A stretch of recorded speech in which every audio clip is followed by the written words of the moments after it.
Hi guys, welcome to this month's dispatches. Here we are in December, and as you can see before you, not a huge amount of releases. That's kind of par for the course. December generally, we've already brought everything out that we're bringing out for Christmas, so we just have a few items left over. But we're basically covering two different series in this dispatches, from opposite ends of the earth, so to speak. We're talking about the Old West in America, and we're going all the way to the Far East with some little Hong Kong figures coming out.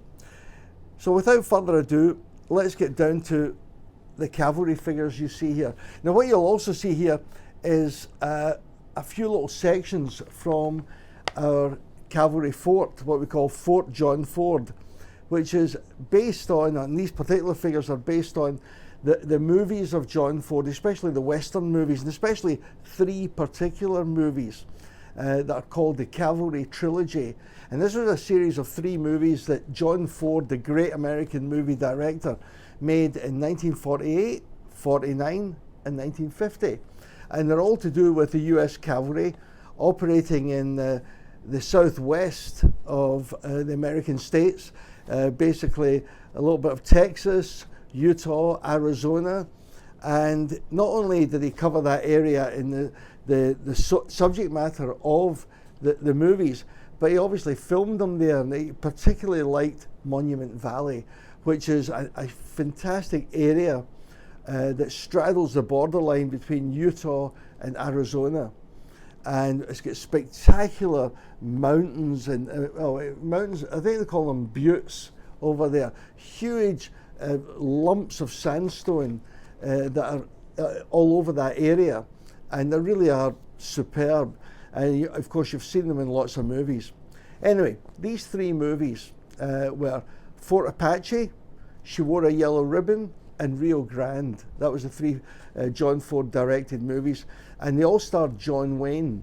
And there was a host of other actors in the movies that were called the sort of John Ford Repertory Company, because he used them in lots of different films, but particularly in westerns. And all those characters have proved to be the inspiration for our John Ford Cavalry series. And another interesting factor about the John Ford Cavalry series is if you see the figures themselves, they're substantially different from the cavalry figures that we made for Custer's Last Stand. Custer's Last Stand, the figures there are, as far as dress goes, historically very correct to the period. But John Ford was making movies, and he wanted his figures to have an impact on the screen. And the way he chose the costumes that his soldiers would wear has become almost iconic in terms of both television and film. And by that I mean you've got them wearing these battered and weary white Stetsons. They've got faded yellow neckerchiefs around their neck. They've got the white braces, or suspenders as they're called in the States, that hold up your trousers, and of course the navy blue shirts, the light blue pants. But they're very image that you see in movies. You don't, if you look in historical documents, the cavalry of that period looks fairly different. But anyway, there's a funny story relating to that. A few years after these movies were made, John Ford was actually in Washington at some kind of official reception. And this female film critic, who fancied herself as a bit of a historian as well, sidled up to John Ford and said, "You realize, Mr. Ford, that the cavalry that you feature in your movies is not as they really were. They never wore white hats. They never had yellow neckerchiefs around their necks. They never wore white suspenders." Ford thought about this for a minute. He goes, "Historically, you're correct, but I'll tell you, they should have, because they look better on the screen." That was the end of that conversation. So what we've depicted here is our John Ford movie cavalry. And we've had them out for quite a while, but we have 10 new reinforcements. And one of the reasons for doing the reinforcements was a couple of our collectors said they fully accepted the idiosyncrasies of the the figures that John Ford designed for his movies. But they said, where are the carbine slings? I said, carbine slings? He said, yeah, those black leather belts that they'd wear over their left shoulder, that the carbine rifle that they would carry would be attached to, especially if they were, you know, actually riding or mounted. And I said, yeah, actually, yeah, you're right. The previous ones didn't have that. So he'd, right, we'll fix that. From now on, all John Ford Cavalry figures that we bring out will have carbine slings, and these new ones all have. I say that's a long black belt over the left shoulder, hangs down to the right, and there would be a kind of hook attachment at the end of the belt that would clip onto a bar on the inside of the carbine, so that you could actually clip it on. It would hang down by your side. It was easy enough to reach to in case of an emergency if you actually had to use it. But otherwise, if you were riding or otherwise not in use, it would be hanging from this belt. So what we've got are 10 new figures, all in action poses, and we've basically got one officer and 8 other troopers, and this little one here is quite interesting, actually a bugler. And you know, we've done buglers before, but this time we actually have him holding his carbine by his side. So 10 interesting little figures, great to add on to whatever you've got, that if you've got a few in the series, and I hope to be bringing out more later in 2025. Now let's move away from the Wild West to the not so wild Far East, Hong Kong to be exact. And what you'll see here in front of me are 3 of our Royal Hong Kong Police figures. Now, when we started the series Hong Kong All Our Yesterdays, this was to be a series based on street life in Hong Kong in the 1960s and going into the 1970s. That was a very exciting time in Hong Kong. Hong Kong was changing very fast, but it was also a little bit of a tumultuous time. And there was a series of civil disturbances that were caused. I won't go into all the reasons, but anyway, they were quite serious. And the police were called out on many occasions to help deal with those and kind of deflate the situation, which they did a very good job of. So what we have here is basically 3 brand new figures. Now, we released one Royal Hong Kong Police figure, I think about a year and a half ago, that's proved very, very popular, with lots of the collectors of that series requesting more.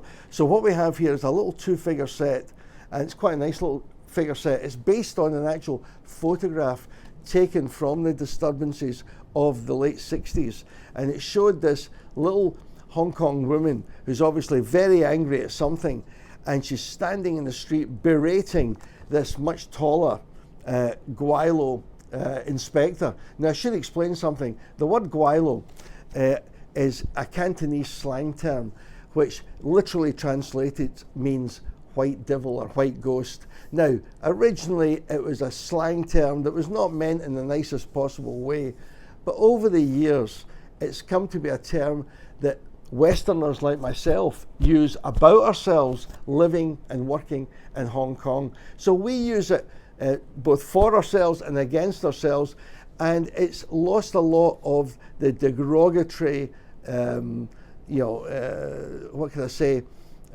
fashion of using that word. So you still hear it said in the streets, but it's usually meant in a friendly way, not in a nasty way. So you've got the Guilo inspector, a Western inspector, and he's very patiently listening to this lady's complaints, not making any comment.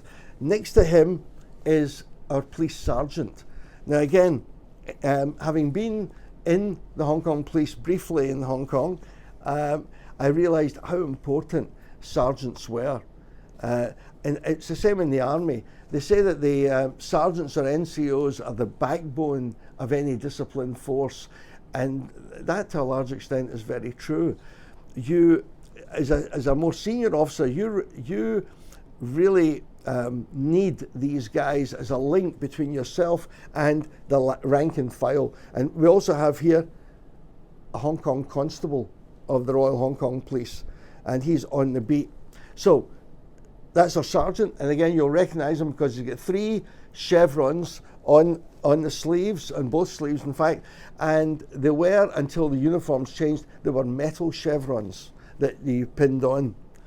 The chap here that you see, the constable, he's on the beat. Now let me explain that. Hong Kong's a relatively small place, very congested. It's not like America or even some parts of Europe that are much, much bigger and spread out, where you need policemen have to go around in squad cars to cover such a large area. Well, in Hong Kong, we're relatively lucky. Because it's a small place and much more congested, we still have a lot of policemen that go about their duties every day on the beat, meaning just walking on the streets, on the pavements, talking to local shopkeepers, talking to local people, hearing if there's any complaints, or perhaps getting tip-offs about this, that, or the next thing. So part of what that means is anyone that comes to Hong Kong is usually amazed at how safe streets are in Hong Kong. Of course, I'm not saying there's no crime in Hong Kong. There's crime everywhere in the world. But in Hong Kong, I can genuinely say street crime is almost non-existent. You don't get the kind of criminal offences that you get in other countries. And I do believe one of the reasons for that is if you walk down most main streets in Hong Kong, and sometimes even off the main streets, you will often see one, well, not usually one, but usually 2 or 3 constables on patrol. So there's a very visible police presence on the streets, and that helps keep the streets safe for everyone, both local people that live here and visitors that come to Hong Kong. Visitors always remark 2 things: how safe Hong Kong is and how clean it is as well. But I wouldn't go into refuse disposal or anything like that. But these are the 3 brand new Royal Hong Kong Police officers that we've got. And here's another little side note. The Royal Hong Kong Police only became royal in 1969. And that was as a special thank you from the government in London for the very good work that the police had done during lots of the riots and civil disturbances in the 1960s. The police helped keep law and order and keep people safe on the streets. And that title, Royal Hong Kong Police, lasted until 1997. And obviously when Hong Kong was handed back to China, then all these organizations and what have you that had the royal in their name, it was quietly dropped. So we still have a very good police force in Hong Kong. Looks different. I've got a different uniform. The uniform these men are all wearing is very much the old British colonial style that came in after World War II, and really it lasted all the way up to, I think it was 2005 before the uniforms were changed. But when I joined the police in 1977, it was a very similar uniform to this, except instead of shorts, we had moved over to long trousers. Anyway, that's the story so far for December. But one other final note is towards the end of this month, I'll be leaving for Europe and to do a little Euro trip where I'll be in Florence with Stefano from Cymex, attending a show there and meeting collectors in Italy. And from there I'll be going to France and Paris in particular, and I'll be meeting 2 of our best dealers in France. I'll be meeting Sylvie and Marie-Alix of Soldatelis, which is this wonderful little toy soldier store in the heart of Paris, quite near to the Arc de Triomphe. And I'll also be meeting up with Philippe and Valerie and Pierre from Figurines and Collection. And we'll be doing a special event with them. After that, I'll be going to London for the London Toy Soldier Show on the 7th of December. And I'll be sharing a table or tables with Stefano again from Italy, who always attends the London show. So I hope I'll get the opportunity to see some of you in Europe. If not, let me take this opportunity to wish everyone, everywhere, a very Merry Christmas. And I hope there's some nice King and Country presents for you underneath your Christmas tree. Thanks again, and have a great time. Cheers.